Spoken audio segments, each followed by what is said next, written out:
Hello friends, स्वागत है आपका अडानी एजुकेशन एकेडमी के इस यूट्यूब चैनल पर। तो हम जो हैं एनसीईआरटी 12th क्लास बायोलॉजी का 5th चैप्टर पढ़ रहे थे और हमारा 5th चैप्टर कंप्लीट हो चुका है। और आज हम पढ़ने जा रहे हैं 6th चैप्टर, जिसका कि नाम है वंशागति का आणविक आधार। बहुत दिनों से बच्चों की मांग आ रही थी, कुछ मैसेज मुझे भी पर्सनली आए थे और सर को भी कॉल आ रहे थे बार बार में कि मैम क्लासेस क्यों नहीं ले रहे हैं, इतने दिन हो गए क्लासेस नहीं हो पाई है। तो एक्चुअली में हुआ क्या था कि बीच में मेरी तबीयत ख़राब हो गई थी और कुछ टाइम भी प्रॉब्लम कर रहा था, टाइम की वजह से भी टाइम भी नहीं मिल पा रहा था क्लासेस लेने का। लेकिन क्योंकि अब जो है बच्चे बहुत ज़्यादा परेशान होने लगे हैं और बहुत ज़्यादा बच्चे कॉल भी कर रहे थे कि नहीं आप क्लास लो, और ख़ास करके 6th चैप्टर की क्लास लो। तो 6th चैप्टर बच्चों को थोड़ा सा प्रॉब्लम कर रहा था, लेकिन कोई नहीं, बहुत इजी सा चैप्टर है, हम बहुत ही जल्दी इस चैप्टर को कंप्लीट कर लेंगे और बहुत आसान सा चैप्टर है। अगर आप कंटिन्यू क्लासेस देखोगे इसकी तो आपको बहुत ही अच्छे से ये चैप्टर क्लियर हो जाएगा। और ये गारंटी लेके कहती हूँ कि अगर आप इस चैप्टर को कम्प्लीटली आप इन यूट्यूब क्लासेस जो भी आपकी जब भी होगी, है ना, मैं कोशिश करूँगी कि हर रोज़ आपकी क्लासेस आए, लेकिन फिर भी अगर कभी कभी ऐसा हो जाता है कि एक आधा दिन छूट जाए बीच में, लेकिन फिर भी आप इन क्लासों को नहीं छोड़ना है बीच में आपको, और आपको इनको कम्प्लीटली एक के बाद दूसरी क्लास देखनी है। क्योंकि अगर आपकी बीच में क्लासेस छूटी तो फिर आगे जो भी टॉपिक आएंगे वो आपको समझने में प्रॉब्लम आएगी। हालांकि वैसे ये क्लासेस यूट्यूब के ऊपर पड़ी रहेगी तो आप बाद में भी इनको देख सकते हो, लेकिन आपको रोज़ की रोज़ क्लासेस लगानी है अच्छे से इस चैप्टर को समझने के लिए। ये चैप्टर बहुत इंपॉर्टेंट है, 12th बोर्ड के लिए तो इम्पॉर्टेंट है ही, लेकिन आगे कोई भी कंपटीशन एग्जाम्स है इनके अंदर, उनमें भी किस टाइप से इनके क्वेश्चन बन सकते हैं और उसमें कितना इम्पोर्टेंट रोल है इस चैप्टर का, वो आप आगे देखोगे।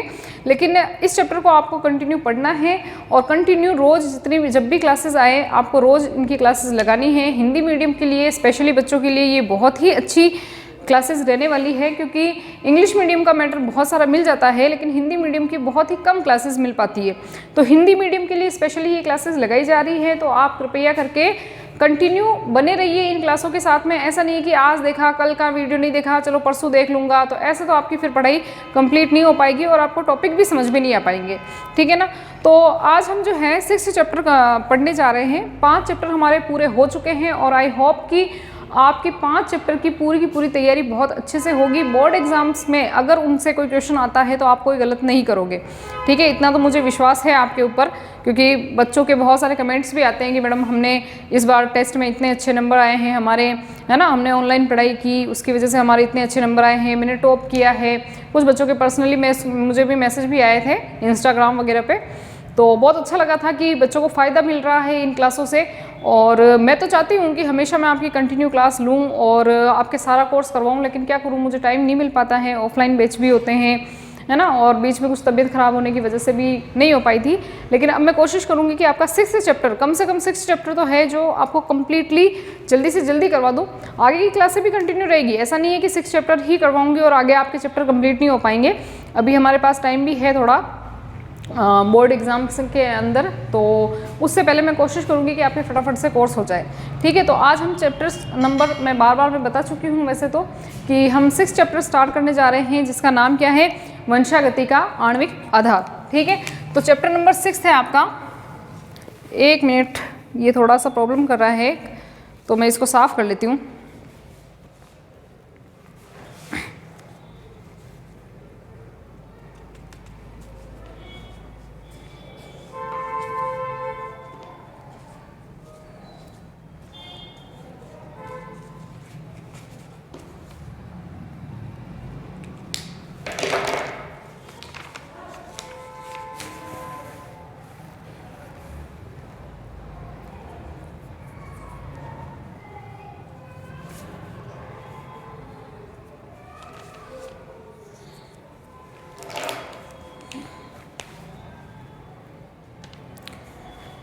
इंक में थोड़ी सी प्रॉब्लम आ गई थी, कोई नहीं। अब देखिए हमारा जो चैप्टर है, पहले तो हम उसका नाम लिख लेते हैं। चैप्टर नंबर 6 है जिसका कि नाम है वंशागति का आणविक आधार, वंशागति का आणविक आधार, ठीक है। ये चैप्टर हम स्टार्ट करने जा रहे हैं और अपनी एनसीईआरटी बुक को अपने सामने खोल कर रखिए और उसको भी साथ के साथ पढ़ते जाना है, ठीक है। पहले आप एक काम कर सकते हैं कि भाई वीडियो देख लीजिए और नोट्स साथ के साथ उतारते जाना है। मैं कुछ इस तरह से आपको बताऊंगी कि कुछ चीज़ें यहीं पे बोर्ड पे लिखूंगी और आपको स्क्रीनशॉट का टाइम दूंगी, उसके अंदर आप स्क्रीनशॉट लेके अपने नोट्स आप खुद बना सकते हो, ठीक है। अब देखिए वंशागति का आणविक आधार, ये है हमारा चैप्टर नंबर 6। अब इसमें पढ़ना क्या है उसकी बात कर लेते हैं। सबसे पहले हम बात करते हैं न्यूक्लिक अम्ल की, ठीक है। न्यूक्लिक अम्ल क्या होते हैं, किसके बने होते हैं, कितने प्रकार के होते हैं, किसने खोज की, ये सब देख लेते हैं। तो सबसे पहले बात करते हैं हम न्यूक्लिक अम्ल की। ये न्यूक्लिक अम्ल होते क्या है? न्यूक्लिक अम्ल, तो न्यूक्लिक अम्ल है क्या? एक्चुअल में न्यूक्लिक अम्ल जो है, न्यूक्लिक अम्ल जो है वो है क्या?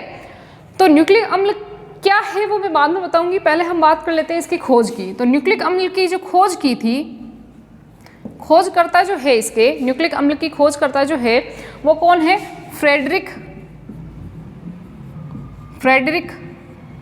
मिशर। कौन है?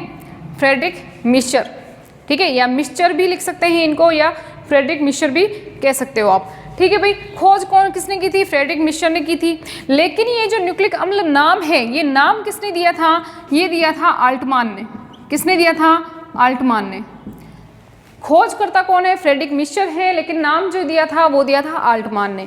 अब हम बात करते हैं कि ये न्यूक्लिक अम्ल है क्या। न्यूक्लिक अम्ल जो है, खोजकर्ता तो हमने देख लिया, बट ये न्यूक्लिक अम्ल है क्या? तो न्यूक्लिक अम्ल जो है, न्यूक्लिक अम्ल जो है वो क्या है? पॉलीन्यूक्लियोटाइड की संरचना है। पॉलीन्यूक्लियोटाइड, पॉलीन्यूक्लियोटाइड की बनी एक संरचना है। पॉलीन्यूक्लियोटाइड की बनी एक संरचना है, या हम यूँ कह सकते हैं कि ये न्यूक्लियोटाइड की क्या है? बहुलक है। एक चीज़ समझना है यहाँ पर ध्यान से, या तो हम इन्हें कह सकते हैं पॉलीन्यूक्लियोटाइड, या हम इन्हें कह सकते हैं न्यूक्लियोटाइड के बहुलक। न्यूक्लियोटाइड के बहुलक। अब इसका मतलब क्या है? न्यूक्लियोटाइड के बहुलक कहो या पॉलीन्यूक्लियोटाइड कहो, बात एक ही है, पर न्यूक्लियोटाइड के बहुलक या पॉलीन्यूक्लियोटाइड का मतलब क्या है? सबसे पहले बात तो हम करते हैं बहुलक की। बहुलक का मतलब क्या होता है? बहुलक को हम इंग्लिश में कहते हैं पॉलीमर। क्या कहते हैं? पॉलीमर। अब पॉलीमर का मतलब क्या होता है कि जब कोई छोटी छोटी सी यूनिट जो है आपस में मिलकर एक लंबी सी संरचना बना देती है, ठीक है, जब कोई छोटी छोटी सी यूनिट आपस में मिलकर, छोटी छोटी सी इकाइयाँ आपस में मिलकर एक लंबी संरचना बना देती हैं, तो उस लंबी संरचना को हम कहते हैं बहुलक या पॉलीमर। जैसे कि आपने ट्रेन के डिब्बे देखे होंगे, है ना। जैसे मान लो ये एक ट्रेन का डिब्बा, फिर ये दूसरा ट्रेन का डिब्बा, फिर एक तीसरा ट्रेन का डिब्बा, इस तरह से डब्बे मिलकर, बहुत सारे डब्बे मिलकर पूरी की पूरी एक क्या बना देते हैं? एक क्या बना दी इन्होंने? रेल बना दी। ट्रेन है, ट्रेन के अंदर छोटे छोटे से डब्बे हैं, उस डब्बे ने मिलकर एक पूरी ट्रेन बना दी, ठीक है ना। तो देखो एक डब्बे से ट्रेन नहीं बनी, बहुत सारे डब्बे मिलकर एक ट्रेन बना रहे हैं। इसका मतलब क्या है? ये पूरी जो ट्रेन बनी है ना, ये पूरी ट्रेन बनी है, इसको तो हम क्या कहेंगे? बहुलक कहेंगे। बहुलक का मतलब, अच्छा ट्रेन को बहुलक नहीं कह रहे, एग्जाम्पल बता रही हूँ, ठीक है ना। जैसे कि आप और भी एग्जाम्पल ले सकते हो, जैसे कि मान लीजिए कि एक माला है, माला के अंदर बहुत सारे मोती पड़े हैं, तो एक मोती से एक पूरी माला नहीं बनेगी, ठीक है ना। उसके लिए आपको क्या करना पड़ेगा? मोतियों को जोड़ना पड़ेगा। तो आपने क्या किया? छोटे छोटे से मोतियों को जोड़ना शुरू कर दिया, ठीक है। ऐसे मोती जोड़े जोड़े जोड़े, इस तरह से मोतियों को जोड़ना शुरू कर दिया। और जब आपने मोतियों को धागे में पिरोया, तो बहुत सारे जब मोती आपस में पिरोया आपने, तब क्या बन गई? एक माला बन गई। तो अभी ये देखो, छोटे छोटे से जो आपने मोती पिरोए हैं, तो एक मोती तो क्या हो गया? एक मोती तो क्या हो गया? एक लक हो गया उसका। लेकिन जब आपने बहुत सारे मोतियों को पिरोकर एक माला बनाई, तो ये क्या हो गए? बहुलक हो गए। बहुलक का एक्चुअल में मीनिंग क्या होता है कि जब छोटी छोटी इकाइयों को आप जोड़कर एक लंबी सी संरचना बना लेते हो, तो उसे हम कहते हैं पॉलीमर या बहुलक कहते हैं, ठीक है। अब यहाँ पर हम क्या देख रहे हैं? हम बात कर रहे हैं न्यूक्लिक अम्ल की। तो न्यूक्लिक अम्ल क्या है? पॉलीन्यूक्लियोटाइड। अब पॉली का मतलब क्या हो गया? पॉलीमर हो गया। पॉलीमर का मतलब क्या है? छोटी छोटी संरचनाएं मिलकर एक बड़ी सी संरचना बना रही है। लेकिन वो छोटी छोटी संरचनाएं हैं कौन? भाई हमने माला की बात की, माला के अंदर हम मोतियों को पो रहे हैं, मोतियों को पिरोकर हम बड़ी सी माला बना रहे हैं। तो यहाँ पर मोती क्या हो गया? मोती क्या हो गया, एकलक हो गया। एकलक मतलब एक चीज, ठीक है। बहुलक मतलब बहुत सारी एकलक इकाइयों को मिलाकर बनने वाली संरचना बहुलक कहलाएगी। तो ये तो पूरी माला तो बहुलक हो गई, लेकिन मोती, एक मोती क्या हो गया, एकलक हो गया। अब यहाँ पर हम बात करें हैं पॉलीन्यूक्लियोटाइड या न्यूक्लियोटाइड के बहुलक। न्यूक्लियोटाइड जो है, यानी हम यूँ कह सकते हैं कि न्यूक्लिक अम्ल क्या है, न्यूक्लियोटाइड के बहुलक, यानी कि न्यूक्लियोटाइड न्यूक्लियोटाइड न्यूक्लियोटाइड आपस में मिलेंगे और फिर ये क्या बनाएंगे, बहुलक बनाएंगे। किसका बहुलक बनाएंगे, ये न्यूक्लिक अम्ल बनाएंगे। कहने का मतलब क्या है कि न्यूक्लियोटाइड जो है, जैसे मान लीजिए कि ये एक न्यूक्लियोटाइड हो गया, ये एक न्यूक्लियोटाइड, ठीक है, इससे न्यूक्लिक अम्ल नहीं बनेगा। हम बात कर रहे हैं न्यूक्लियोटाइड के बहुलक की। बहुलक का मतलब ये एक न्यूक्लियोटाइड हो गया, फिर ये दूसरा न्यूक्लियोटाइड हो गया, ये तीसरा न्यूक्लियोटाइड हो गया, ये चौथा न्यूक्लियोटाइड हो गया। इस तरह से बहुत सारे न्यूक्लियोटाइड आपस में मिलेंगे और फिर बाद में वो क्या बनाएंगे, न्यूक्लिक अम्ल बनाएंगे। आ रही बात समझ में? बहुत सारे न्यूक्लियोटाइड मिलकर क्या बनाएंगे, एक न्यूक्लिक अम्ल बनाएंगे। तो ये न्यूक्लियोटाइड जो है, देखो एक न्यूक्लियोटाइड से न्यूक्लिक अम्ल नहीं बना, बहुत सारे न्यूक्लियोटाइड मिले तब न्यूक्लिक अम्ल बनेगा। इसका मतलब ये न्यूक्लियोटाइड के क्या हो गया, बहुलक हो गया ना। कौन हो गया, न्यूक्लिक अम्ल। न्यूक्लिक अम्ल क्या हो गया, न्यूक्लियोटाइड का बहुलक हो गया। आ गई बात समझ में?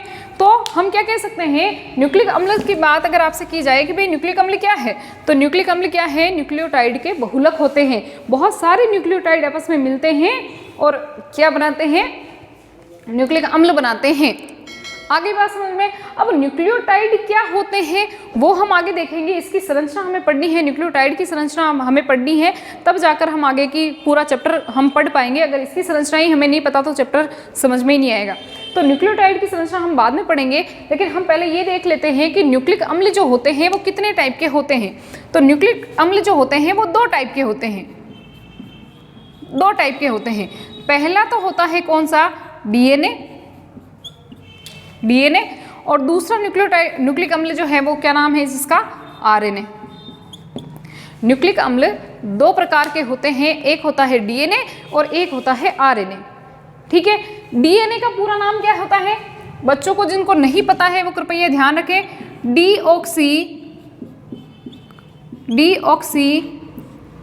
राइबो न्यूक्लिक, देखो आ गया ना, इसके नाम में आ गया ना न्यूक्लिक अम्ल, डीऑक्सी राइबो न्यूक्लिक अम्ल, नाम में आया राइबो न्यूक्लिक अम्ल, न्यूक्लिक अम्ल आया, ठीक है। तो मतलब ये भी क्या है, डीएनए भी क्या है, न्यूक्लिक अम्ल है। कौन सा है, डीऑक्सी राइबो न्यूक्लिक अम्ल। अब ये डीऑक्सी राइबो न्यूक्लिक अम्ल नाम क्यों दिया वो भी हम आगे पढ़ेंगे, ठीक है। दूसरा है आरएनए। आरएनए का फुल फॉर्म क्या होती है, राइबो न्यूक्लिक अम्ल, राइबो न्यूक्लिक अम्ल, ठीक है भाई। तो न्यूक्लिक अम्ल जो हैं दो टाइप के हो गए हमारे पास में, एक हो गया डीएनए, एक हो गया आरएनए। डीएनए का पूरा नाम डीऑक्सी राइबो न्यूक्लिक अम्ल और आरएनए का पूरा नाम राइबो न्यूक्लिक अम्ल। ये डीएनए और आरएनए दोनों ही क्या है, ये दोनों ही क्या है, न्यूक्लिक अम्ल है, दोनों ही क्या है, न्यूक्लिक अम्ल है, ठीक है। अब वापस एक बार ध्यान से समझेंगे, न्यूक्लिक अम्ल की खोज किसने की थी, फ्रेडरिक मिस्चर ने की थी, ठीक है। मिस्चर लिखो चाहे मिस्चर लिख लो, यहाँ पर आप ये भी लिख सकते हो, मिस्चर ने की थी, ठीक है। इनको ये जो न्यूक्लिक अम्ल नाम है वो किसने दिया था, अल्टमान ने दिया था। अब न्यूक्लिक अम्ल जो होते हैं वो होते क्या है, ये पॉलीन्यूक्लियोटाइड है, ठीक है। पॉलीन्यूक्लियोटाइड यानी न्यूक्लियोटाइड्स की छोटी छोटी सी संरचनाओं से मिलकर पूरा का पूरा न्यूक्लिक अम्ल बनता है, या इसी को हम कह सकते हैं कि न्यूक्लियोटाइड के ये क्या है, बहुलक है। यानी न्यूक्लियोटाइड आपस में मिलकर क्या बनाएंगे, न्यूक्लिक अम्ल बनाएंगे। न्यूक्लिक अम्ल दो टाइप के होते हैं, कौन कौन से, डीएनए और आरएनए। डीएनए का पूरा नाम क्या होता है, डीऑक्सी राइबो न्यूक्लिक अम्ल, और आरएनए का पूरा नाम क्या होता है, राइबो न्यूक्लिक अम्ल। अब एक चीज आप ध्यान से समझ लो कि अगर डीएनए और आरएनए न्यूक्लिक अम्ल है, अगर डीएनए और आरएनए क्या है, न्यूक्लिक अम्ल है, तो मतलब ये दोनों ही क्या है, ये दोनों ही डीएनए और आरएनए दोनों के दोनों क्या है, पॉलीमर है, पॉलीमर है। कहने का मतलब क्या है, डीएनए और आरएनए पॉलीमर है। पॉलीमर क्यों है, क्योंकि डीएनए और आरएनए जो है वो छोटी छोटी सी इकाइयों से मिलकर बने हैं, और वो छोटी छोटी सी इकाइयाँ कौन सी है, अभी अभी बताया मैंने, वो कौन है, न्यूक्लियोटाइड की इकाइयाँ हैं। यानी कि न्यूक्लियोटाइड आपस में मिलेंगे तब जाकर डीएनए और आरएनए बनेगा, क्योंकि न्यूक्लियोटाइड के बहुलक को ही अपन न्यूक्लिक अम्ल कह रहे हैं, और न्यूक्लिक अम्ल दो टाइप के हैं, डीएनए और आरएनए। इसका मतलब डीएनए और आरएनए दोनों ही किससे मिलकर बने हैं? न्यूक्लियोटाइड से मिलकर बने हैं। न्यूक्लियोटाइड आपस में मिलेंगे और डीएनए और आरएनए बनाएंगे। अब अगर ये छोटी छोटी इकाइयों से मिलकर बने हैं तो डीएनए और आरएनए क्या हो गए? पॉलीमर हो गए।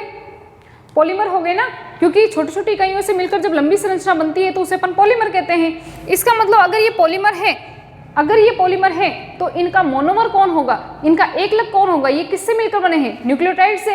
तो क्वेश्चन आपसे क्या पूछा जा सकता है कि डीएनए और आरएनए का एकलक कौन है? यह किससे बना है? यह मोनोमर कौन है? तो न्यूक्लियोटाइड है। यानी न्यूक्लियोटाइड आपस में जुड़ेंगे तब जाकर डीएनए और आरएनए बनेंगे। अब हमें पढ़नी क्या है? अब हमें पढ़नी है डीएनए और आरएनए की संरचना। तो सबसे पहले हम बात करेंगे डीएनए की संरचना के बारे में। बहुत इंपॉर्टेंट है, डीएनए की संरचना पूछी जा सकती है। डीएनए किससे मिलकर बना होता है ना? न्यूक्लियोटाइड किससे मिलकर बना होता है ना? ये सारी चीजें पढ़नी है। इससे पहले आप एक काम करो, इसका स्क्रीनशॉट ले लो एक बार।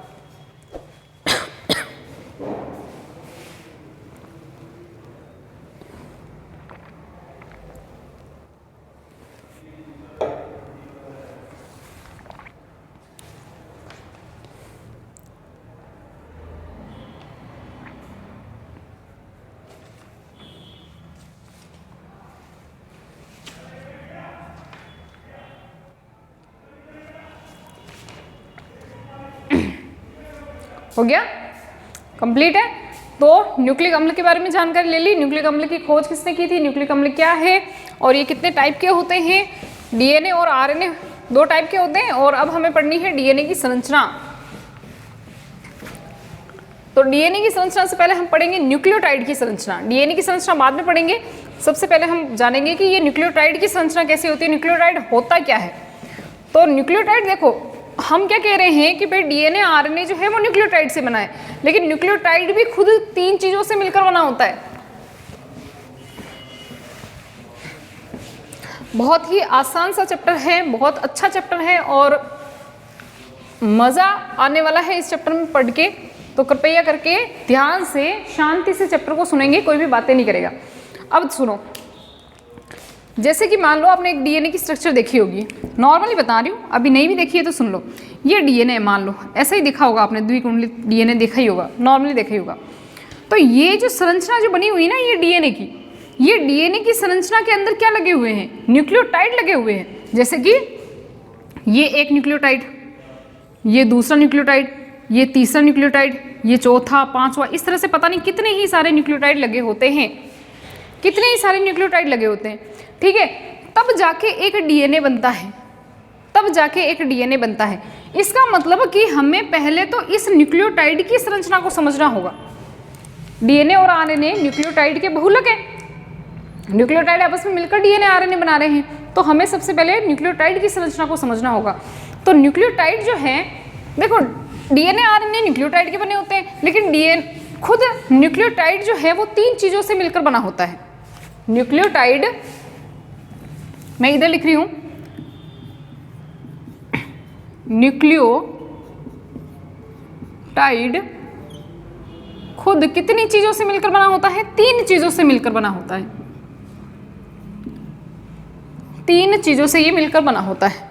अब ये तीन चीजें कौन कौन सी हैं? तो सबसे पहले हम बात करते हैं नाइट्रोजनी क्षारक की। तो यहां पर मैं लिख रही हूं, या चलो मैं इधर लिख लेती हूं, नाइट्रोजनी क्षारक। पहला है नाइट्रोजनी क्षारक। ठीक है, न्यूक्लियोटाइड तीन चीजों से मिलकर बना होता है। उसमें से सबसे पहली चीज हमने क्या ले ली है? नाइट्रोजनी क्षारक ले ली है। अब नाइट्रोजनी क्षारक क्या होते हैं? तो कुछ नहीं है, नाइट्रोजन जो है, देखो कार्बन की एक श्रृंखला है, कार्बन की एक श्रृंखला है, यह कार्बन की एक रिंग है जिसके अंदर कहीं कहीं पर क्या लगे हुए हैं? नाइट्रोजन लगे हुए हैं। लेकिन आपको उसकी स्ट्रक्चर नहीं देखनी है कि कैसे कहाँ पर नाइट्रोजन लगे हुए हैं, कैसी संरचना होती है, कुछ नहीं। एक कार्बन की एक श्रृंखला है जिसमें कहीं कहीं पर नाइट्रोजन लगे हुए हैं। जैसे कि मान लो कि कोई भी संरचना है, ये एक श्रृंखला है, एक चेन है, इसकी रिंग है इसकी, है ना। तो मान लो कि यहाँ पर नाइट्रोजन लगे हुए हैं, कार्बन लगे हुए हैं यहीं पे, और बीच बीच में कहीं कहीं पर नाइट्रोजन लगे हुए हैं। तो इनको हम कहते हैं नाइट्रोजनी क्षारक। ठीक है, अब देखो नाइट्रोजनी क्षारक जो है वो खुद दो टाइप के होते हैं। नाइट्रोजनी क्षारक खुद दो टाइप के होते हैं। कौन कौन से? एक तो होता है प्यूरिन, एक तो होता है प्यूरिन और एक होता है पायरीमिडिन। पायरीमिडिन, एक तो होता है प्यूरिन और एक होता है पायरीमिडिन। न्यूक्लियोटाइड पढ़ रहे हैं। न्यूक्लियोटाइड 3 चीज़ों का मिलकर बना हुआ है। उसमें से पहली चीज़ है हमारे पास नाइट्रोजनी क्षारक। नाइट्रोजनी क्षारक आकृति के आकार पर या आकार के आधार पर, या हम यूँ कह सकते हैं कि रिंग के आधार पर, चेन जो रिंग होती है ना, उसके आधार पर, वलय के आधार पर हम कह सकते हैं कि वलय के आधार पर वो दो टाइप के होते हैं। एक होता है प्यूरिन, एक होता है पायरीमिडिन। एक बार मुझे चेक करने दो कि आपको ये दिखाई दे रहा है ना? हाँ, दिख रहा है। एक होता है प्यूरिन और एक होता है पायरीमिडिन। अब ये वलय का मतलब क्या है? देखो, प्यूरिन के अंदर क्या होता है कि दो वलय होती है ऐसे, एक ये वलय और एक ये वलय। प्यूरिन के अंदर दो वलय होती है, पायरीमिडिन के अंदर एक ही वलय होती है ऐसे, ठीक है ना? तो देखो, नाम जो छोटा है ना उसमें दो वलय कर दो। प्यूरिन छोटा नाम है, पायरीमिडिन बड़ा नाम है। उल्टा कर दो, प्यूरिन छोटा नाम है लेकिन इसमें दो वलय है, पायरीमिडिन बड़ा नाम है लेकिन इसमें एक ही वलय है। आ रही बात समझ में? तो वलय के आधार पर ये दो टाइप के होते हैं, प्यूरिन और पायरीमिडिन। अब देखो, प्यूरिन जो है खुद वापस कितने टाइप का होता है? दो टाइप का होता है। प्यूरिन दो टाइप का होता है और दो ही टाइप का क्या होता है? पायरीमिडिन भी होता है। आरएनए की बात आगे हम अलग से करेंगे, लेकिन यहाँ पर देखो, प्यूरिन दो टाइप का होता है। एक होता है एडिनिन और दूसरा होता है ग्वानिन। एडिनिन और ग्वानिन। प्यूरिन दो टाइप का हो गया, ठीक है। चलो मैं इनको थोड़ा सा अलग कलर में लिख लेती हूँ ताकि आपको नोट्स बनाने में आसानी रहेगी। प्यूरिन जो है वो दो टाइप का है। प्यूरिन पहला कौन सा है? एडिनिन। एडिनिन को हम शो किससे करते हैं? ए से, कैपिटल ए से, ठीक है ना। और दूसरा कौन सा है? ग्वानिन। इसको हम लिखते हैं जी से, कैपिटल जी से, ठीक है भाई। प्यूरिन कितने टाइप के हो गए? दो टाइप के, एडिनिन एंड ग्वानिन। अब हम बात करते हैं पायरीमिडिन की। तो पायरीमिडिन भी दो टाइप के होते हैं। हम डीएनए की संरचना में बात कर रहे हैं, ठीक है ना। पायरीमिडिन भी दो टाइप के होते हैं। एक होता है थाइमिन, जिसको हम कैपिटल टी से शो करते हैं, और दूसरा होता है हमारे पास में क्या? साइटोसिन। इसको हम शो करते हैं किससे? कैपिटल सी से। आ गई बात समझ में? हाँ, अब ध्यान रखिए कि ये जो चारों चीजें हैं, एडिनिन, ग्वानिन, थाइमिन और साइटोसिन, ये चारों चीजें किस में पाई जाती है? डीएनए में पाई जाती है। लेकिन आरएनए के अंदर ध्यान रखें कृपया करके, आरएनए के अंदर स्पेशली मैं यहां पर लिख रही हूं मैं, आरएनए के अंदर थाइमिन की जगह पे, आरएनए के अंदर थाइमिन के स्थान पर क्या पाया जाता है? यूरासिल पाया जाता है। एक बार चेक करने दो, मुझे नहीं लगता कि यहां पर आपको दिखाई दे रहा होगा। कट रहा है। चलो मैं थोड़ा सा आगे लिख लेती हूँ, इधर लिख लेती हूँ। देखो भैया, ये जो आरएनए है, देखो ये किसमें है? ये चारों के चारों किसमें पाए जाते हैं? डीएनए के अंदर पाए जाते हैं। लेकिन आरएनए के अंदर थाइमिन की जगह पर क्या पाया जाता है? यूरासिल पाया जाता है। इसे हम कैपिटल यू से शो करते हैं। लेकिन ये किसमें पाया जाएगा? आरएनए के अंदर, ठीक है ना। तो यहां पर मैं लिख रही हूं कि ये किसमें पाया जाएगा? आरएनए के अंदर पाया जाएगा। अच्छा, यूरासिल भी क्या है? यूरासिल भी पायरीमिडिन है। लेकिन जैसे कि मान लो कि एक डीएनए है, इधर लिख रही हूं मैं, डीएनए के अंदर अगर हम नाइट्रोजनी क्षारक की बात करें तो नाइट्रोजनी क्षारक के अंदर क्या क्या पाया जाएगा? एडिनिन पाया जाएगा, ग्वानिन पाया जाएगा, साइटोसिन पाया जाएगा। लेकिन थाइमिन की जगह पर क्या पाया जाएगा? यूरासिल पाया जाएगा। सॉरी, यहाँ पर तो डीएनए है तो डीएनए में तो थाइमिन ही पाया जाएगा। सॉरी, डीएनए के अंदर क्या पाया जाएगा? थाइमिन पाया जाएगा। लेकिन अगर हम आरएनए की बात करें तो आरएनए के अंदर एडिनिन भी होगा, ग्वानिन भी होगा, साइटोसिन भी होगा, लेकिन थाइमिन की जगह पर क्या होगा? यूरासिल होगा। क्या होगा? यूरासिल होगा। कैसे होगा, क्या जुड़ा होता है, वो आगे की बात है। अभी बस इतना ही ध्यान रखो कि किसमें क्या पाया जाता है, ठीक है। अभी तक हमने कुछ बात नहीं की है। न्यूक्लियोटाइड 3 चीज़ों का मिलकर बना होता है, जिसमें से एक चीज़ हमने पढ़ ली है नाइट्रोजनी क्षारक। नाइट्रोजनी क्षारक 2 टाइप के होते हैं, प्यूरिन और पायरिमिडिन। प्यूरिन 2 टाइप का होता है, एडेनिन एंड ग्वानिन। पायरिमिडिन भी 2 टाइप का होता है, थाइमिन और साइटोसिन। लेकिन अगर ये तो बात हो गई डीएनए की, अगर हम आरएनए की बात करें तो पायरिमिडिन में थाइमिन की जगह पर यूरासिल पाया जाता है, किसमें? आरएनए के अंदर। कंप्लीट है। चलो अब हम दूसरी बात करते हैं। ये तो हो गई पहली चीज, एक चीज हो गई नाइट्रोजनी क्षारक हो गए। दूसरी हम बात करते हैं न्यूक्लियोटाइड के अंदर और क्या चीज होती है? एक होती है पेंटोज शर्करा। पेंटोज शर्करा। अब देखिए इस पेंटोज शर्करा की स्ट्रक्चर आपको देखना बहुत जरूरी है। पेंटोज शर्करा की स्ट्रक्चर को देखना बहुत जरूरी है, और इसमें मैं पेंटोज शर्करा की स्ट्रक्चर को एक तरफ बाद में बनाऊंगी, लेकिन हम तीसरी चीज भी यहाँ पर देख लेते हैं। तीसरी चीज क्या हो जाएगी इसके अंदर? फॉस्फेट समूह। फॉस्फेट समूह। ठीक है भैया। देखो न्यूक्लियोटाइड 3 चीजों का मिलकर बना होता है, नाइट्रोजनी क्षारक, एक है नाइट्रोजनी क्षारक, दूसरा है पेंटोज शर्करा, तीसरा है फॉस्फेट समूह। अब पेंटोज शर्करा की स्ट्रक्चर में आगे बनाऊंगी, लेकिन पहले हम देख लेते हैं फॉस्फेट समूह। फॉस्फेट समूह में कुछ नहीं करना है, आपको याद रखना है फॉर्मूला क्या? H3PO4। H3PO4। अगर इसको हम खोल कर लिखें तो देखो बीच में कौन आ रहा है? P आ रहा है। P लिख लो यहाँ पर, एक एक डंडी लगा दो। ऑक्सीजन कितने हैं? 4 है, O लगा दिया, O लगा दिया, O लगा दिया, O लगा दिया। ठीक है। हाइड्रोजन कितने हैं? 3 है, 1 यहाँ पर भी 1 लगा दो, यहाँ पर भी 1 लगा दो। अब यहाँ पर क्योंकि एक ही बचा है, बॉन्ड एक ही है, लेकिन ऑक्सीजन 2 बंद बनाता है, तो यहाँ पर डबल बॉन्ड कर दो। ये हो गई, ये हो गया फॉस्फेट समूह। आगे बात समझ में? ये हो गया फॉस्फेट समूह। अब हम बात करते हैं पेंटोज शर्करा की। पेंटोज शर्करा की स्ट्रक्चर कैसी होती है? तो पेंटोज, अब देखो, अब हमें पढ़नी है पेंटोज शुगर जो है, शर्करा जो है, उसकी स्ट्रक्चर। ठीक है। तो पेंटोज शर्करा के लिए पहली चीज तो हम बात करते हैं पेंटोज शर्करा। पेंटोज शर्करा की स्ट्रक्चर है ना, तो इधर मैं लिख रही हूं पेंटोज शर्करा। अब देखो ये शर्करा है, पहली चीज तो ये है कि शर्करा है। शर्करा का मतलब होता है कार्बोहाइड्रेट। ठीक है। कार्बोहाइड्रेट के अंदर क्या होंगे? कार्बन होंगे। लेकिन कितने कार्बन होंगे? यहाँ पर कितने लिखे गए? पेंटोज, 5 कार्बन वाले।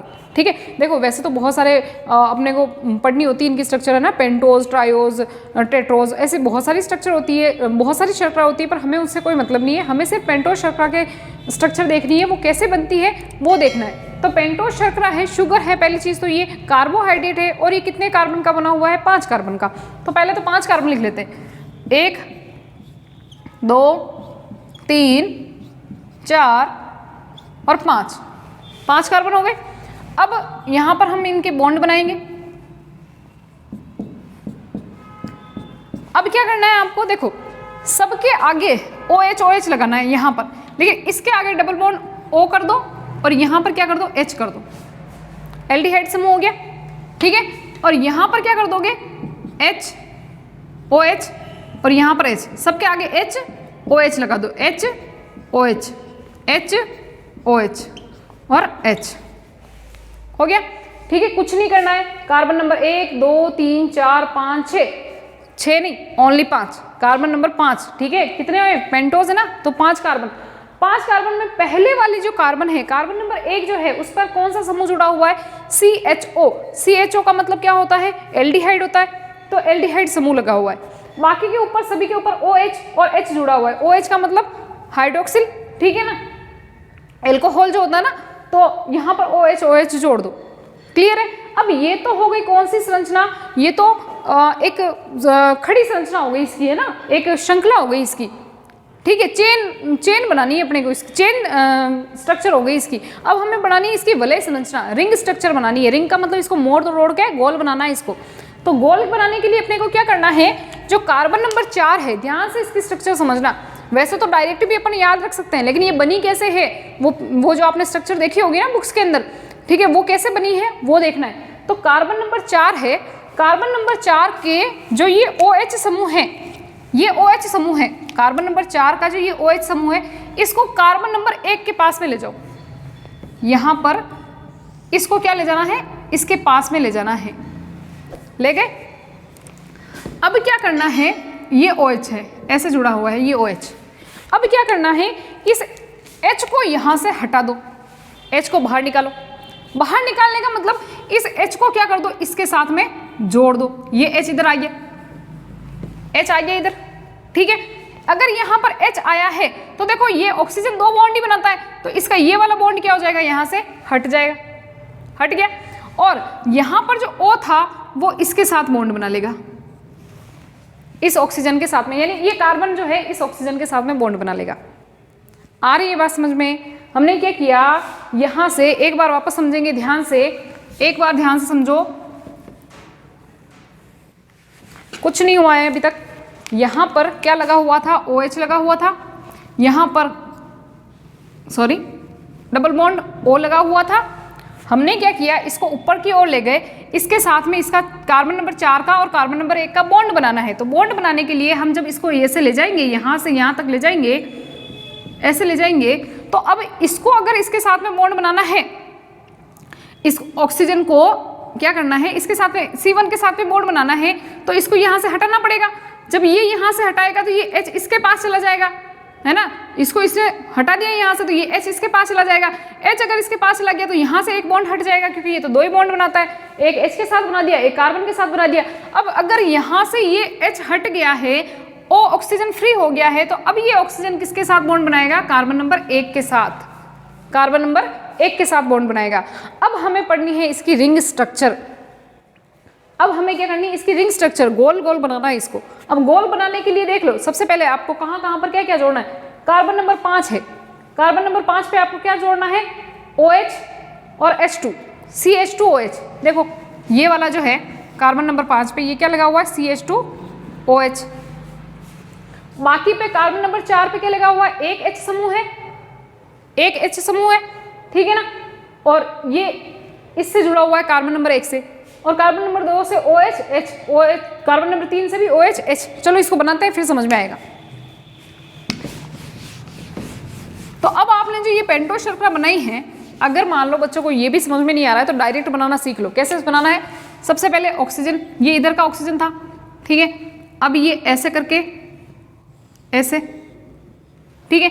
यहाँ पर कार्बन नंबर 1 है, यहाँ पर 2 है, यहाँ पर 3 है, यहाँ पर 4 है, और यहाँ पर इससे जो है वो कौन सा जुड़ा हुआ है, देखो 1 मिनट, कार्बन नंबर 4 है, और इससे जो है कार्बन नंबर 5 जुड़ा हुआ है, इसी तरह से जुड़ा हुआ था, ठीक है। अब कार्बन नंबर 1 के पास में देखो, यहाँ पर ये सबके हाथ में 2-2 चीज़ें पकड़ानी है, यहाँ पर 2-2 चीज़ें पकड़ानी है। क्या क्या करना है, अब ध्यान से देखना, यहाँ पर कुछ नहीं है, यहाँ पर कुछ नहीं है, OH लगा दो, यहाँ पर H लगा दो, इसमें भी OH लगा दो, यहाँ पर भी OH लगा दो, यहाँ पर H, यहाँ पर H और यहाँ पर H। और ये जो कार्बन नंबर 5 है, यहाँ पर ये क्या लगा हुआ है, इस पर कार्बन नंबर 5 जो है वो किस तरह से जुड़ा हुआ है, CH2OH। अगर आप पहले वाली स्ट्रक्चर को देखो तो आपको ऐसी दिखाई देगी, ठीक है। कार्बन नंबर 1 के हाथ में OH है और H है, कार्बन नंबर 2 के हाथ में H है, OH है, कार्बन नंबर 3 के हाथ में H है, OH है, ठीक है। अब इसमें कार्बन नंबर 4 के हाथ में नीचे यहाँ पर क्या है, H है, और यहाँ पर 5वां जो कार्बन है, ये 5वां कार्बन है, ध्यान रखना, ठीक है ना। इसमें क्या लगा हुआ है, CH2OH। थोड़ा सा पानी पी लेती हूँ।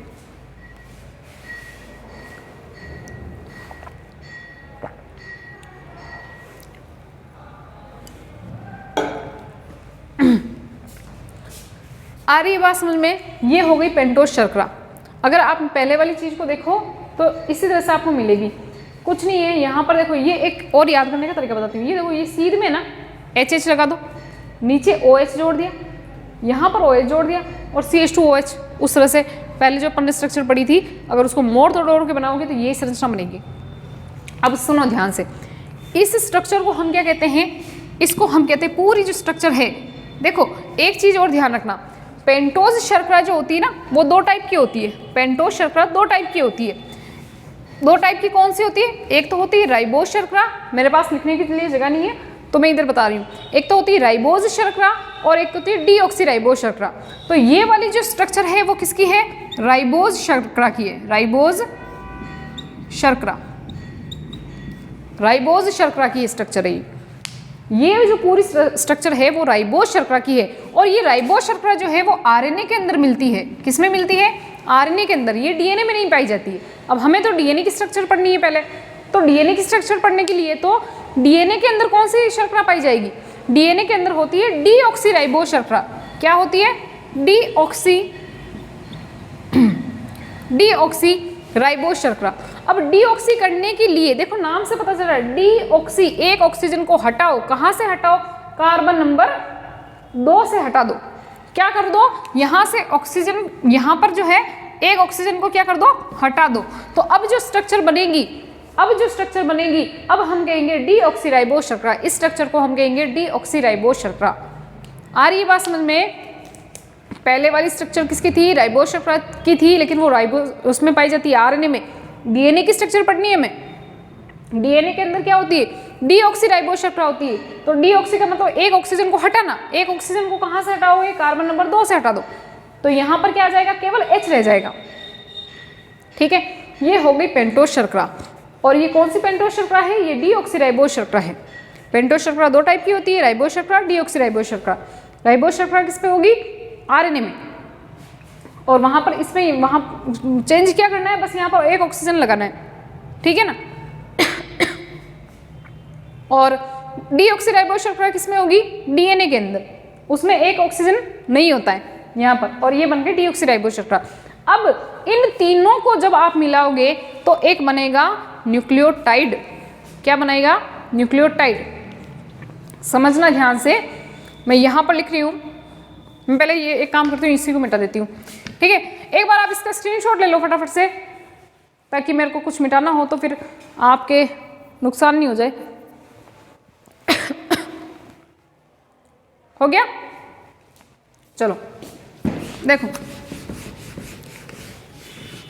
यानी कि अगर आपको न्यूक्लियोटाइड बनाना है, अगर आपको न्यूक्लियोटाइड बनाना है तो आपको 3 चीज़ों को जोड़ना पड़ेगा। कौन कौन सी, सबसे पहले हम, अच्छा न्यूक्लियोटाइड बनाने के लिए सबसे पहले हम क्या लेंगे, नाइट्रोजनी क्षारक ले लेंगे, नाइट्रोजनी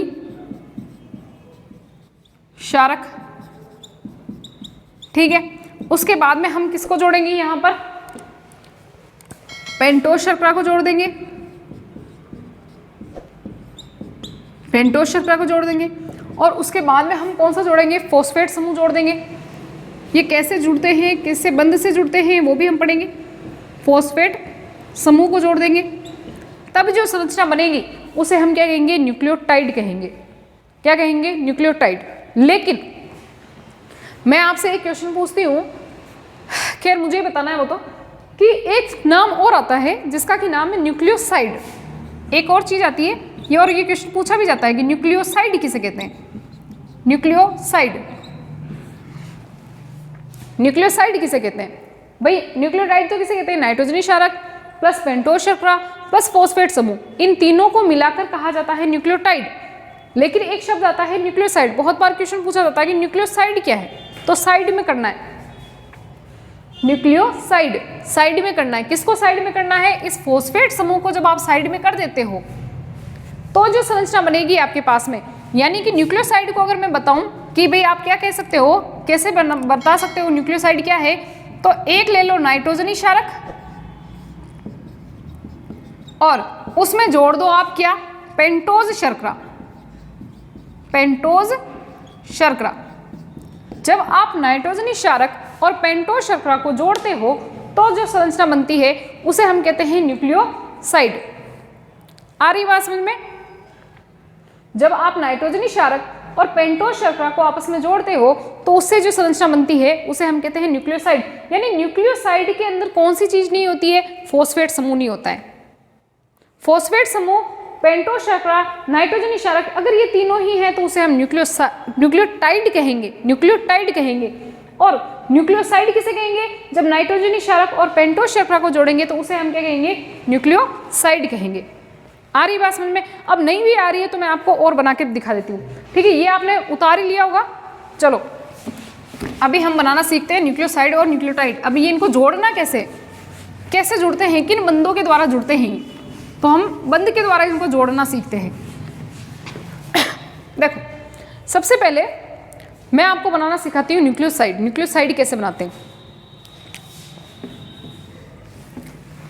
देखो न्यूक्लियोसाइड में क्या करना है, आपको क्या लेना है, एक तो लेनी है पेंटोस शर्करा, ठीक है। अब हम बनाना सीख रहे हैं न्यूक्लियोसाइड,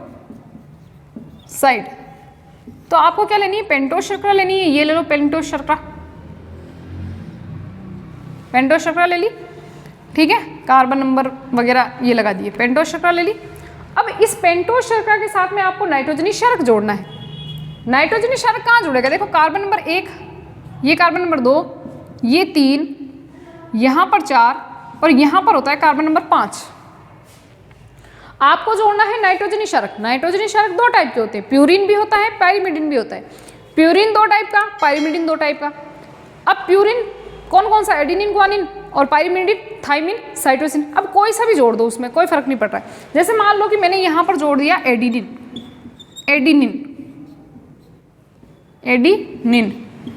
ठीक है। ये तो पूरी पेंटोस, अब मैं वो OH वगैरह नहीं लगा रही हूँ, आपको समझाने के लिए, देखना ध्यान से देखना।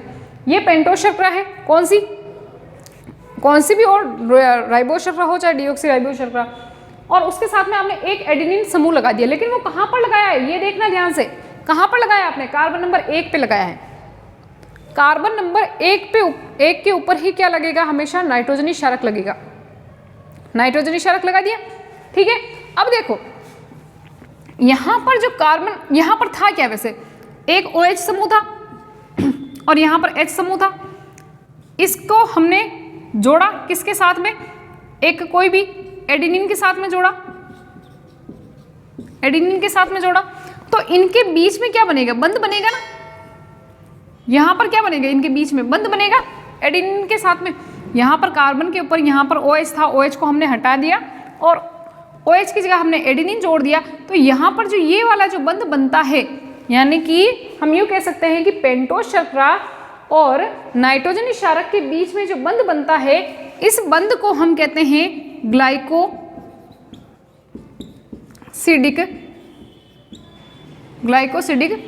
बंध। क्या कहते हैं, ग्लाइकोसिडिक बंध कहते हैं। ध्यान से समझना पहले, न्यूक्लियोसाइड है, न्यूक्लियोसाइड बनाने के लिए हमने एक लिया पेंटोस शर्करा ली। पेंटोस शर्करा को हमने किसी भी प्यूरिन या पायरिमिडिन, किसी से भी जोड़ दो, आयोडीन से जोड़ो, ग्वानिन, क्योंकि वो 4 टाइप के हो गए, उनके साथ आप जोड़ोगे। लेकिन जिस बंध के द्वारा आप जोड़ोगे उसे हम क्या कहेंगे, ग्लाइकोसिडिक बंध कहेंगे। क्या कहेंगे, ग्लाइकोसिडिक बंध कहेंगे। अब जो ये पूरी स्ट्रक्चर बनी है, इस पूरी स्ट्रक्चर को, जिसके अंदर एक तो क्या है पेंटोस शर्करा और एक क्या है नाइट्रोजनी क्षारक, इसको हम क्या कहते हैं, न्यूक्लियोसाइड।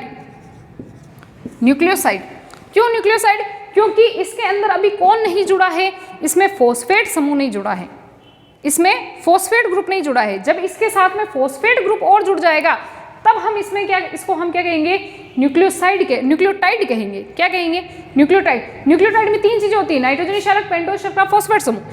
और न्यूक्लियोसाइड में सिर्फ 2 ही चीजें होती है, क्या, पेंटोस शर्करा और नाइट्रोजनी क्षारक, ठीक है। तो ये तो हो गया न्यूक्लियोसाइड। अब हमें बनाना है न्यूक्लियोटाइड। तो न्यूक्लियोटाइड बनाने के लिए अपने को क्या करना पड़ेगा, फॉस्फेट समूह जोड़ना पड़ेगा। तो यहाँ पर मैं बना रही हूँ न्यूक्लियोटाइड।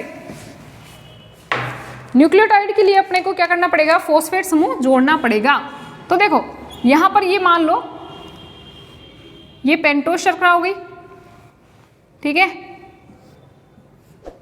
ये कार्बन वगैरह पकड़े रहेंगे इसमें। यहाँ पर मान लो कि इसने क्या जोड़ दिया, एडिनिन जोड़ दिया, या कोई भी और भी एग्जांपल ले सकते हो, ठीक है, जरूरी नहीं एडिनिन ही लो। यहाँ पर आपने ले लिया, मान लो थाइमिन ले लिया, ठीक है। और बाकी यहाँ पर HOH समूह, जैसे DNA बनाना है आपको, तो यहाँ पर H हो गया, यहाँ पर H हो गया, यहाँ H हो गया, यहाँ H हो गया, यहाँ OH हो गया, यहाँ H हो गया, यहाँ पर हो गया CH2OH। आ रही बात समझ में। अब ये तो क्या है, ये तो अभी न्यूक्लियोसाइड ही है ना, ये तो न्यूक्लियोसाइड ही, क्योंकि अभी सिर्फ पेंटोस शर्करा है और उसके अंदर क्या है, एक थाइमिन ग्रुप जुड़ा हुआ है, नाइट्रोजनी क्षारक जुड़ा हुआ है, तो ये तो अभी क्या है, न्यूक्लियोसाइड ही है। हमें बनाना है न्यूक्लियोटाइड। न्यूक्लियोटाइड बनाने के लिए हमें क्या करना पड़ेगा, कार्बन नंबर जो 5 है, ये कार्बन नंबर कौन सा है, 5 है ना, इस कार्बन नंबर 5 के ऊपर हमें क्या जोड़ना पड़ेगा, फॉस्फेट समूह जोड़ना पड़ेगा। ठीक है, फॉस्फेट समूह जोड़ना पड़ेगा। तो अब देखो इसको थोड़ा खोल के लिख लेते हैं अपन पहले तो।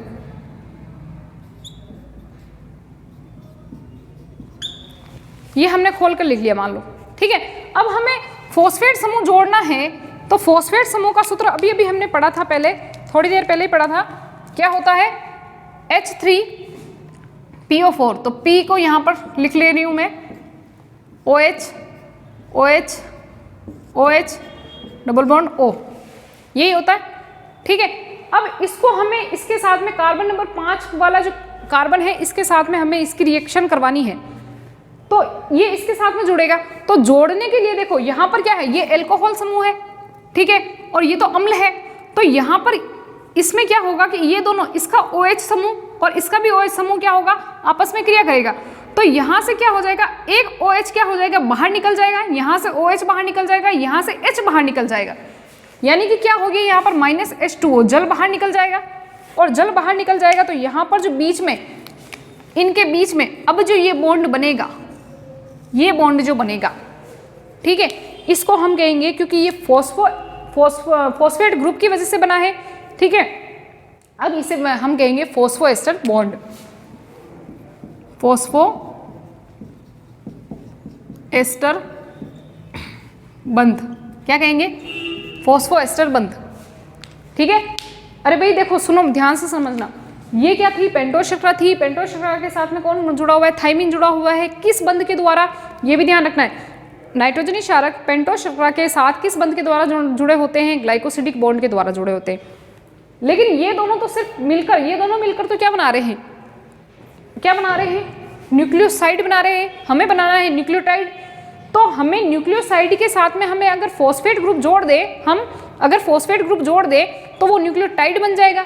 अब फॉस्फेट ग्रुप हमें कौन से नंबर पर जोड़ना है, कार्बन नंबर 5 के ऊपर जोड़ना है। तो जब हम कार्बन नंबर 5 के ऊपर फॉस्फेट ग्रुप जोड़ेंगे तो फॉस्फेट ग्रुप का एक OH बाहर निकल जाएगा और इधर कार्बन नंबर 5 पे जो OH था उसका एक हाइड्रोजन बाहर निकल जाएगा, यानी कुल मिला के क्या निकल जाएगा, जल बाहर निकल जाएगा। और इन दोनों के बीच में जो अब यहाँ पर बॉन्ड बनेगा, इसे हम कह देंगे फॉस्फोएस्टर बॉन्ड, क्योंकि ये फॉस्फेट ग्रुप की वजह से बना है, ठीक है ना।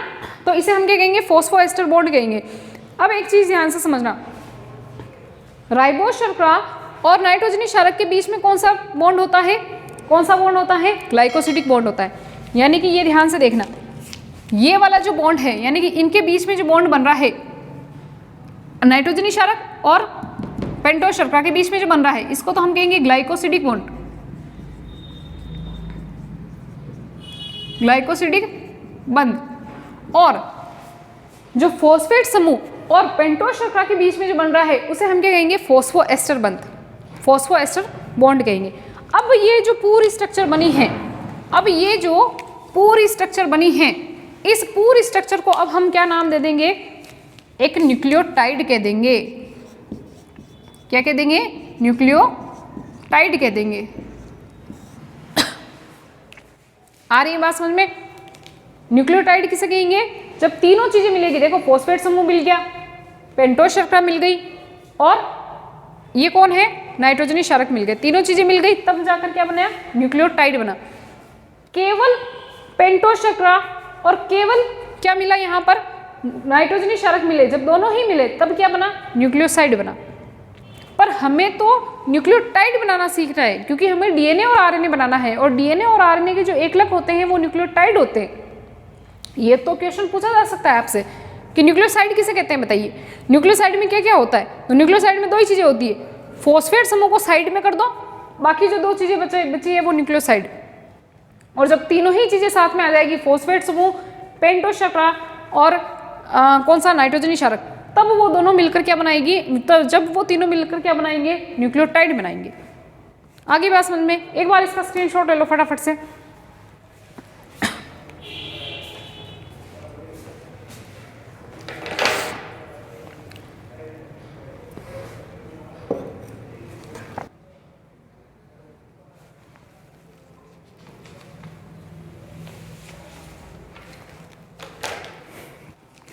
हो गया। एक बार वापस ध्यान से समझेंगे इसको। एक न्यूक्लियोटाइड की पूरी स्ट्रक्चर बहुत ही अच्छे से हम समझेंगे, इसको देख के बना के देखेंगे इसको।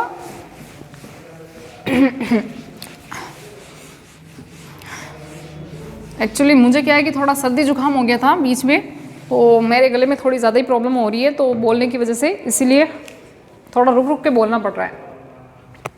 अब हम एक न्यूक्लियोटाइड की पूरी स्ट्रक्चर देखते हैं। देखो सबसे पहले हमें क्या करना है, पेंटोस शर्करा लेनी है। ले लो भाई, बड़ा बड़ा बना रही हूँ मैं, बड़ा बड़ा, ये लो, ये लो भाई, पेंटोस शर्करा ले ली। नहीं हुई अभी पेंटोस शर्करा पूरा नाम, वैसे सब लगा लो इसके साथ में, जितना लगाना चाहो मर्जी आए जो लगा दो, है ना, भर दो पूरी को। ये लो, यहाँ पर क्या जुड़ा हुआ था, OH जुड़ा हुआ था, यहाँ H जुड़ा हुआ था, यहाँ H, यहाँ H, यहाँ OH और यहाँ H। क्यों? क्योंकि हम DNA की पढ़ रहे हैं, ठीक है। हम DNA की स्ट्रक्चर पढ़ेंगे पहले, तो DNA के अंदर H, और चाहे तो RNA का भी बना सकते हो, ऐसा कुछ नहीं है ना। यहाँ पर O और लगा देना, वो RNA की राइबोस शर्करा हो जाएगी। यहाँ H समूह जुड़ा हुआ है, यहाँ पर CH2OH जुड़ा हुआ है। ये तो पूरी पेंटोस शर्करा हो गई। और ये कौन सी शर्करा है, डीऑक्सीराइबोस शर्करा है। अब हमें न्यूक्लियोटाइड बनाना है, तो हम यहाँ पर क्या कर देंगे, OH को हटा देंगे और OH की जगह हम यहाँ पर एक कोई भी प्यूरिन ले लो, चाहे पायरिमिडीन। देखो कोई ना कोई एक एक बार जुड़ेगा, है ना, एक एक चारों में से कोई ना एक ही जुड़ेगा। तो यहाँ पर मान लो कि मैंने जोड़ दिया, कौन सा जोड़ूँ, साइटोसिन जोड़ दिया, है ना, बहुत बार एडेनिन वगैरह हो गया। अब साइटोसिन जोड़ देते हैं। कौन से कार्बन पर जोड़ना है, कार्बन नंबर 1 पर जोड़ना है, कार्बन नंबर 1 पर जोड़ना है। क्योंकि देखो यहाँ पर नंबरिंग करोगे तो कार्बन नंबर 1, ये 2, ये 3, ये 4 और ये 5। आगे बात समझ में। तो ये जो स्ट्रक्चर बनेगी, अब ये तो क्या हो गई, न्यूक्लियोसाइड हो गई, क्योंकि राइबोस शर्करा और नाइट्रोजन क्षारक दोनों मिलकर क्या बनाते हैं, क्या बनाते हैं, न्यूक्लियोसाइड बनाते हैं। अब हमें न्यूक्लियोटाइड बनाना है, तो न्यूक्लियोटाइड बनाने के लिए देखो मैं इस OH को इधर लिख रही हूँ, इधर लिखो कोई फर्क नहीं पड़ता है ना। OH लिख दिया मैंने, यहाँ पर OH लिख दिया। अब हमें इसके साथ में जोड़ना है फॉस्फेट समूह। तो फॉस्फेट समूह का आपने सूत्र देखा है, क्या होता है, H3PO4। खोल कर अगर इसे लिखे तो P को बीच में लिख लो, बॉन्ड लगा दो। ऑक्सीजन कितने, 1, 4 है, 1 ऑक्सीजन, 2, 3, 4। हाइड्रोजन कितने, 3 है, 1, 2, 3, अब 3 ही है, और ऑक्सीजन को 2 बॉन्ड बनाने होते हैं, तो एक तो ये और एक ये, ऐसे बन जाएगा। अब इस स्ट्रक्चर को उठाकर मैं यहाँ पर लिख रही हूँ, ठीक है। ये P है, ये OH है, ये OH है, ये OH है, ये H है। अब हमें इन दोनों को क्या करवाना है, जोड़ना है, इन दोनों को जोड़ना है। जोड़ने के लिए क्या होता है, यहाँ पर देखो, इसको और थोड़ा खोल के लिख रही हूँ मैं, इसको और खोल लो भाई, और खोल लो, खोलते जाओ। यहाँ H, यहाँ O, ऐसे खोल के लिख सकती हो ना, बात तो वही। अब जब आपने इसको ऐसे लिखा, तो यहाँ पर जब ये दोनों ही आपस में रिएक्शन करेंगे, ये दोनों ही रिएक्ट करेंगे, तो यहाँ का ये जो है जल जो है वो क्या हो जाएगा, बाहर निकल जाएगा। इन दोनों के बीच में बंध बनाना है हमें, है ना, इन दोनों के बीच में बंध बनाना है। तो यहाँ का OH तो किसका, फॉस्फेट समूह का तो OH निकल गया, और इस कार्बन का O निकल गया, यानी -H2O, जल बाहर निकल गया, जल बाहर निकल गया। अब जब जल बाहर निकल जाएगा तो यहाँ पर एक बंध बनेगा, ठीक है, इन दोनों के बीच में अब क्या बनेगा, यहाँ पर बंध बनेगा। अब लो बंध बना लो, किसके बीच में, फॉस्फेट समूह और पेंटोस शर्करा के बीच में। यहाँ पर जो ये बंध बनेगा, इस बंध को हम क्या कहते हैं, क्योंकि फॉस्फेट समूह की वजह से बना है, तो इसको हम कहते हैं फॉस्फो एस्टर बंध, ठीक है, फॉस्फो एस्टर बंध। और ये वाला जो बंध है, जो कि पेंटोस शर्करा और प्यूरिन या पायरिमिडीन, या यूं कह सकते हैं कि भाई नाइट्रोजन क्षारक के बीच में बनता है, इसको हम क्या कहते हैं, ग्लाइकोसिडिक बंध, ग्लाइकोसिडिक बंध। और इस अब पूरी स्ट्रक्चर को, जो इतनी यहाँ से यहाँ तक मेहनत की है हमने, जिसमें हमने फॉस्फेट समूह जोड़ा है, पेंटोस शर्करा जोड़ी है, नाइट्रोजन क्षारक जोड़ा है। अब हम इसको क्या कहेंगे? न्यूक्लियोटाइड कहेंगे, न्यूक्लियोटाइड कहेंगे। हो गया न्यूक्लियोटाइड, खत्म, बस इतना ही तो ध्यान रखना है। तो न्यूक्लियोटाइड की संरचना हमें समझ में आ गई है। अब मुझे एक बात बताओ, ये तो एक न्यूक्लियोटाइड हुआ, ऐसे तो बहुत सारे न्यूक्लियोटाइड जुड़ेंगे, तभी तो जाकर डीएनए जो है, हम डीएनए को क्या कहते हैं? पॉलीमर कहते हैं। पॉलीमर इसलिए कहते हैं क्योंकि वो न्यूक्लियोटाइड से मिलकर बना होता है। ये तो एक न्यूक्लियोटाइड है, ऐसे ही बहुत सारे न्यूक्लियोटाइड आपस में जुड़ेंगे, तब जाकर एक पॉलीमर बनेगा, तब जाके एक डीएनए या आरएनए बनेगा। ठीक है, अब उनमें चेंजेस क्या आएंगे? कोई चेंज नहीं है, सिर्फ साइटोसिन की जगह कभी एडेनिन आ जाएगा, कभी थाइमिन आ जाएगा, कभी ग्वानिन आ जाएगा, वो संरचनाएं आ जाएगी, है ना। फिर उनको जोड़ना है आपस में। ठीक है, एक बार इसका स्क्रीनशॉट लो, फिर हम पढ़ते हैं कि देखो न्यूक्लियोटाइड और न्यूक्लियोसाइड किसे कहते हैं, कितने टाइप के होते हैं, उनके नाम पढ़ेंगे अपन, है ना। तो इनके एक बार इसका स्क्रीनशॉट ले लो।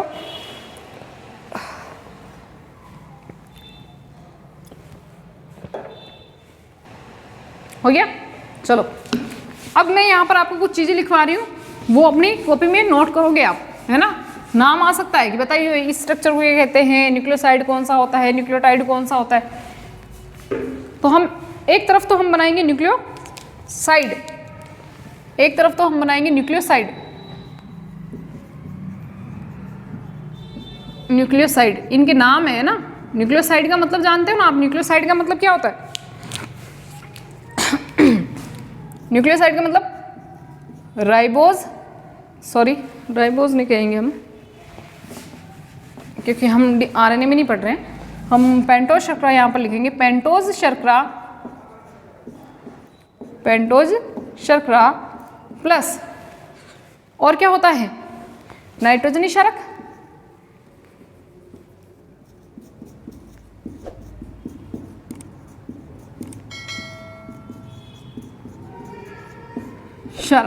इसको हम कहते हैं न्यूक्लियोसाइड। अब न्यूक्लियोसाइड इस प्रकार से कितने टाइप के हो जाएंगे? अगर हम बात करें न्यूक्लियोसाइड की तो कितने टाइप के हो जाएंगे? क्योंकि देखो प्यूरिन और पाइरिमिडिन दो टाइप के, 4 टाइप के हो गए कुल मिला के नाइट्रोजनी क्षारक। तो इस तरह से 4 प्रकार के न्यूक्लियोसाइड बनेंगे। कैसे? ध्यान से देखो, पेंटोज शर्करा में तो कोई चेंजेस है नहीं, पेंटोज शर्करा की तो कोई चेंज है नहीं। और हम बात कर रहे हैं यहाँ पे डीएनए की, डीएनए की स्ट्रक्चर बनानी है अपने को, मान लो डीएनए की। तो डीएनए के अंदर पेंटोज शर्करा कौन सी आएगी? डीऑक्सीराइबोज शर्करा, डीऑक्सीराइबोज शर्करा, ठीक है। और नाइट्रोजनी क्षारक मान लीजिए कि आपने ले लिया, पहला ले लिया एडिनिन, आपने ले लिया एडिनिन, पहला नाइट्रोजनी क्षारक आपने क्या ले लिया? एडिनिन। तो नाइट्रोजनी क्षारक और पेंटोज शर्करा यानी डीऑक्सीराइबोज शर्करा दोनों ही मिलकर किसका निर्माण करेंगे? न्यूक्लियोसाइड का। लेकिन इस न्यूक्लियोसाइड को हम क्या कहेंगे? इस न्यूक्लियोसाइड को हम क्या कहेंगे? यहां पर अलग पेन से लिख लूं मैं, चलो इसको हम यहां पर मैं यहां पर लिख रही हूं, इसको हम कहेंगे एडिनोसिन।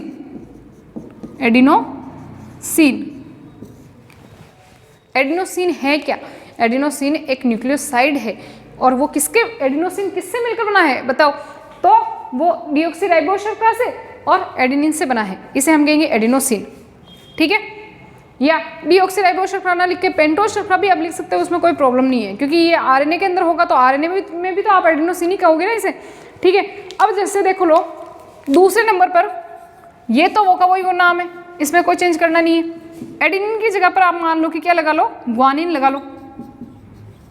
4 प्रकार के होते हैं ना, प्यूरिन और पाइरिमिडिन, मतलब नाइट्रोजनी क्षारक 4 प्रकार के होते हैं, तो 4 प्रकार के नाम लिखने। तो जब आप पेंटोज शर्करा और ग्वानिन को मिलाओगे तो इससे संरचना को हम अब यहाँ पर क्या कहेंगे? देखो पीछे सीन लगा लो, सीन का मतलब यहाँ पर क्या आ जाएगा? अब ग्वानोसिन, क्या आ जाएगा?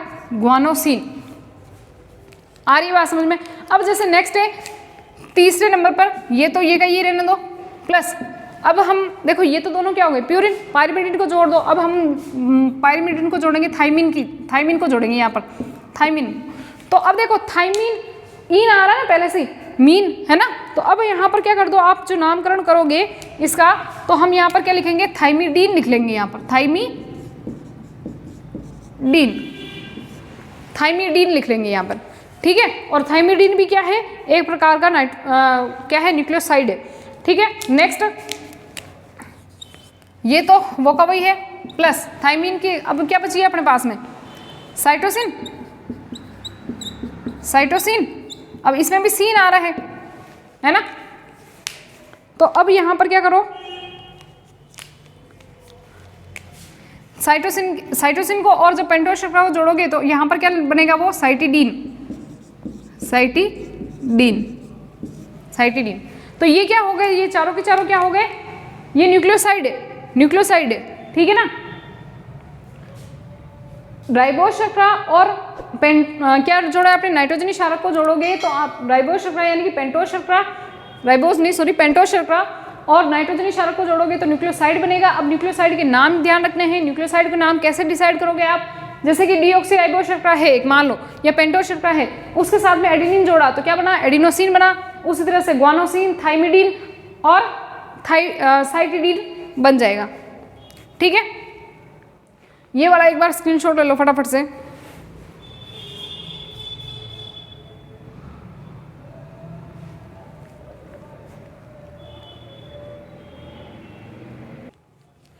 अब अगर मान लो कि मुझे यहां पर क्या बनाना है, मुझे एक तरफ, अब यहां पर देखो न्यूक्लियोसाइड हो गया, अब न्यूक्लियोटाइड का नामकरण करेंगे यहां पे, न्यूक्लियोटाइड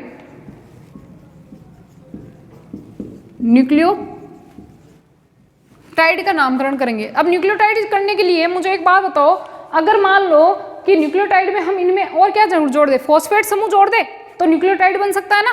तो यहां पर अगर मान लो एडिनोसिन है, एडिनोसिन क्या है, ये है न्यूक्लियोसाइड। अब न्यूक्लियोसाइड में अगर मैं मान लो कि यहाँ पर फॉस्फेट समूह जोड़ दूं, इसके साथ में भी फॉस्फेट समूह,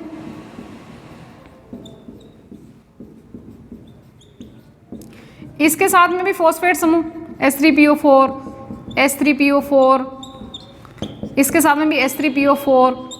तो अब जो नई स्ट्रक्चर बनेगी है ना, अब जो नई स्ट्रक्चर यानी तीनों को जोड़कर जो चीज बनेगी, अब उसे हम न्यूक्लियोटाइड कहेंगे।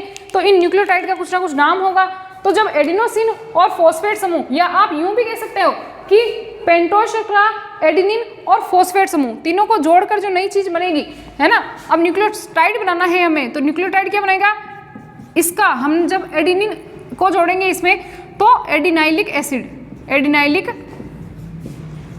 एसिड, क्योंकि ये एसिड है ना, न्यूक्लिक एसिड है, तो पीछे एसिड लगा देना है, एडिनाइलिक एसिड हो गया। ठीक है। अब ग्वानोसिन, देखो ग्वानिन, पेंटोस शर्करा, ग्वानिन और क्या हो गया यहाँ पर फॉस्फेट समूह, इसको जब आप जोड़ोगे तो यहाँ पर क्या हो जाएगा, ग्वानिलिक एसिड।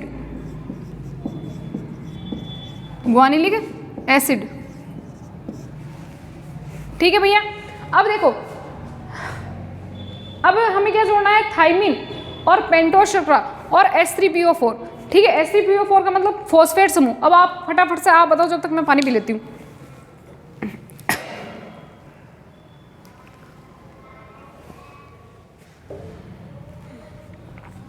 क्या आएगा, थाइमिडिलिक एसिड।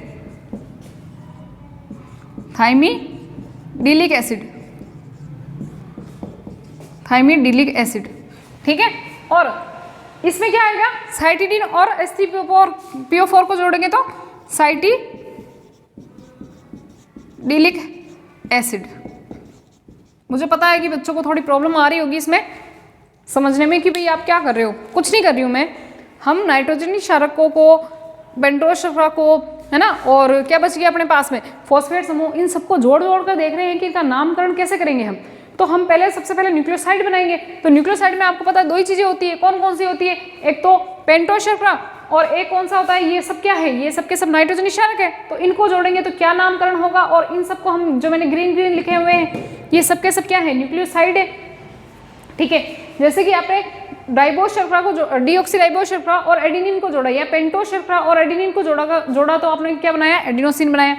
उसी तरह से ग्वानिन को उसके साथ जोड़ोगे तो ग्वानोसिन, फिर थाइमिन को जोड़ोगे तो थाइमिडीन, और साइटोसिन को जोड़ोगे तो साइटिडीन बन जाएगा। लेकिन अगर आप इनके साथ में वापस एक और क्या जोड़ दो, एक ग्रुप और जोड़ दो, फॉस्फेट समूह को भी जोड़ दो, तब बनेगा न्यूक्लियोटाइड। जैसे कि अगर फॉस्फेट समूह और एडेनिन और पेंटोस शर्करा को आप जोड़ दोगे तो क्या बनेगा, एडिनाइलिक एसिड।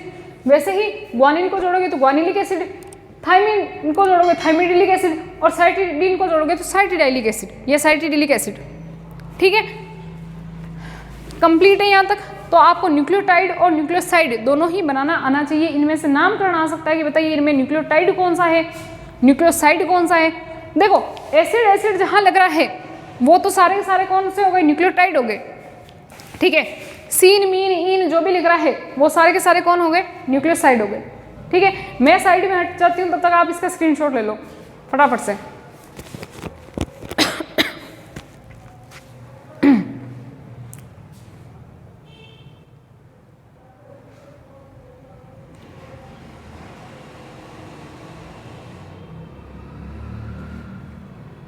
हो गया, ठीक है ना। और यहाँ पर आप लिख भी सकते हो, जैसे इसमें न्यूक्लियोसाइड में लिखा ना पेंटोज शर्करा नाइट्रोजन क्षारक, उसमें क्या होगा पेंटोज शर्करा प्लस नाइट्रोजन क्षारक प्लस फॉस्फेट समूह। और ऐसे नहीं लिखकर आप इसको अलग अलग भी वापस लिख सकते हो, जैसे कि पेंटोज शर्करा प्लस कौन सा, जैसे एडिनिन मान लो, फिर फॉस्फेट समूह, फिर बराबर करके एडिनाइलिक एसिड। मेरे यहाँ पर जगह नहीं थी इसलिए मैंने शॉर्टकट में लिख लिया। अब आज तो हमने क्या बनाना सीख लिया, न्यूक्लियोटाइड बनाना सीखा है। अब हम कल की क्लास के अंदर सीखेंगे न्यूक्लियोटाइड को जोड़ना, क्योंकि हमें पता है कि एक न्यूक्लियोटाइड फिर दूसरा न्यूक्लियोटाइड फिर तीसरा, ऐसे करके बहुत सारे न्यूक्लियोटाइड जुड़ेंगे, तभी क्या बनेगी, एक लंबी सी संरचना बनेगी, एक बहुलक बनेगा, ठीक है। और फिर उन बहुलकों से हम क्या बनाएंगे, डीएनए आरएनए बनाएंगे। तो वो नेक्स्ट क्लास में हम करेंगे, क्योंकि आज मेरे भी गले में बहुत ज़्यादा खराश हो रही है और थोड़ी प्रॉब्लम भी आ रही है। मैंने जैसा कि आपको बताया था बीमार हो रही थी तो गले से बोला नहीं जा रहा है, तो मैं भी कंटिन्यू नहीं कर पाऊंगी। और आज क्लास में जितना भी पढ़ा है आप प्लीज़ इनको ही रिवाइज कर लीजिए, बहुत है, काफ़ी है आज के लिए। आप इनको अच्छी तरह से पढ़ेंगे तब जाकर आपको नेक्स्ट क्लासेस जो है वो और भी अच्छी तरह से समझ में आएगी। यहाँ पर अगर इसमें कोई प्रॉब्लम आई हो आपको, आज की क्लास के अंदर कोई भी समस्या हो, तो प्लीज़ इसी क्लास के अंदर आप कमेंट कर दीजिए, या फिर आप जो भी आपकी स्क्रीन के ऊपर जो नंबर चल रहे हैं उनके ऊपर व्हाट्सएप के ऊपर आप मैसेज डाल सकते हैं कि भाई ये समस्या आ रही है, तो मैं नेक्स्ट क्लास के अंदर लेकिन आप जल्दी कीजिएगा, है ना, क्योंकि फिर मैं नेक्स्ट क्लास में आपको एक्सप्लेन कर सकूँ अच्छे से। एक तो कमेंट में आंसर करूँ तो उसमें क्या होगा कि फिर बच्चे को इतना अच्छे से समझ में नहीं आएगा, और एक मैं यहाँ पर क्लास में ही आंसर कर दूँगी फटाफट से, ठीक है ना। तो आपको जो भी प्रॉब्लम हो आप बताइए और जुड़े रहिए इन क्लासों के साथ में, कंटिन्यू बने रहिए। और यहाँ तक कि मैं आपको ये कहूँगी कि अगर आप रोज़ाना कंटिन्यू ये क्लासेस देख रहे हो और आपको पसंद आ रही है, तो आप दूसरे बच्चों को, जो बच्चे कोचिंग नहीं कर पाते हैं, है ना, या किसी वजह से उनकी पढ़ाई नहीं हो पा रही है और वो घर पर ही बैठकर अपना पढ़ाई को कंटिन्यू करना चाहते हैं, तो आप इन क्लासों को उनको ज़्यादा से ज़्यादा शेयर कीजिए ताकि उनको भी इनका फ़ायदा हो सके, है ना। और ये चैप्टर हमारा बहुत ही जल्दी कंप्लीट होने वाला है, लेकिन उससे पहले आप प्लीज़ इन क्लासों को ज़्यादा से ज़्यादा शेयर कीजिए, चैनल को सब्सक्राइब कीजिए, लाइक ज़रूर करें और अच्छे अच्छे कमेंट ज़रूर करना है अगर आपको क्लासें अच्छी लग रही है तो, ठीक है। आप ज़्यादा से ज़्यादा अच्छे कमेंट करोगे, लाइक आएंगे, सब्सक्राइब बढ़ेंगे, है ना, ज़्यादा अच्छे से व्यूज़ वगैरह आएंगे, तो हमें भी लगेगा कि भाई बच्चों को फ़ायदा मिल रहा है, तो हम फटाफट से क्लासें लें, है ना। तो इसमें और कोई समस्या आए तो आप प्लीज़ बताइए, इसका मैं सॉल्यूशन नेक्स्ट क्लास में कर दूँगी, ठीक है। आज क्लास हमारी यहीं तक, थैंक यू सो मच।